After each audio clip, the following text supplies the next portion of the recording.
ចំណេញ$3000បើអតិថិជនទិញ Toyota Yaris Cross HEV ឥឡូវនេះហើយ3ចំណុចអតិថិជនគួរតែសម្រេចចិត្តទិញឥឡូវនេះផងដែរចំណុចទី1រថយន្តនេះងាយស្រួលប្រើដោយឡើងសាំងប៉ុន្តែសំចៃដោយឡើងអគ្គិសនី100គីឡូចាយក្នុងតែ3លីត្រជាងទៅ4លីត្រជាងតែប៉ុណ្ណោះចំណុចទី2រថយន្តនេះបានរចនាឡើងបែបជារថយន្តប្រើប្រាស់ក្នុងទីក្រុងឬដំណើរកម្សាន្តបែបផ្សងព្រេងដែលភ្ជាប់ជាមួយនឹងរូបរាងរចនាមកស្អាតទាន់សម័យជាមួយនឹងបច្ចេកវិទ្យាជាច្រើនមានដូចជាប្រព័ន្ធកាមេរ៉ា360ប្រព័ន្ធ sensor មួយជុំរថយន្តប្រព័ន្ធរ៉ាដាចាប់កន្លងផ្លូវចាប់ប្រាំងដោយស្វ័យប្រវត្តិនិងរក្សាកម្រិតពីឡានខាងមុខកញ្ចក់ផ្នែកចំហៀងក្តោបលាដោយស្វ័យប្រវត្តិមានកាមេរ៉ា360បូករួមជាមួយនឹងប្រព័ន្ធបល្លាញស្ពតផងដែរផ្នែកខាងក្រោយការរចនាស្រស់ស្អាតជាមួយនឹងការប្រើប្រាស់ប្រព័ន្ធសុវត្ថិភាពច្រើនសម្បូរបែបផងដែរដូចជា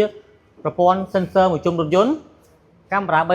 360ប្រព័ន្ធរវាសជើងបើកគូក្រោយផងដែរសម្រាប់ផ្នែកខាងក្នុងអតិថិជនទទួលបានទីតាំងធំទូលាយជាមួយនឹងការរចនាប្រណិតមែនទែនសម្រាប់កៅអីគឺយើងកៅអីអូតូកៅអីស្បែកជាមួយនឹងដៃចង្កូតភ្លើងកុងទ័រ Digital បូករួមជាមួយនឹង Screen ដែលអាចភ្ជាប់ជាមួយនឹងមុខងារ Apple CarPlay Android Auto បាទមានការប្រើប្រាស់ច្រើនរបៀបទៀតដូចជាកន្លែងសាកថ្មអត់ខ្សែ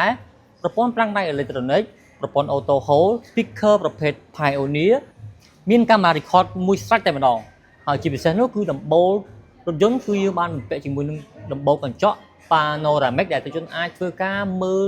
view នៅខាងក្រៅបានថែមទៀតផងចូលមកដល់ផ្នែកខាងក្រៅអតិថិជនទូបានទីតាំងធំទូលាយជាមួយនឹងមានម៉ាស៊ីនជាក់ផ្នែកខាងក្រោយកន្លែងសាកថ្មផ្នែកខាងក្រៅផងដែរចំណុចទី3ដែលជាចំណុចមួយដែលអតិថិជនគួរតែពិចារណាឥឡូវនេះដោយសារតែរថយន្តនេះឥឡូវនេះកំពុងតែមានការបញ្ចុះតម្លៃរហូតដល់$3000អញ្ចឹងបើបងមានតម្រូវការទិញរថយន្តថ្មីខ្លាញ់គោស៊េរីឆ្នាំ2026ជាមួយនឹងរថយន្តដែលសំចៃហើយមានតម្លៃពិសេសនោះអតិថិជនអាចធ្វើការសម្រេចចិត្តឥឡូវនេះបានអាចធ្វើការតាក់ទងតាមលេខសារខាងលើឬក៏អញ្ជើញមកក្រុមហ៊ុន Toyota សាខាសួរសកែអរគុណជម្រាបលា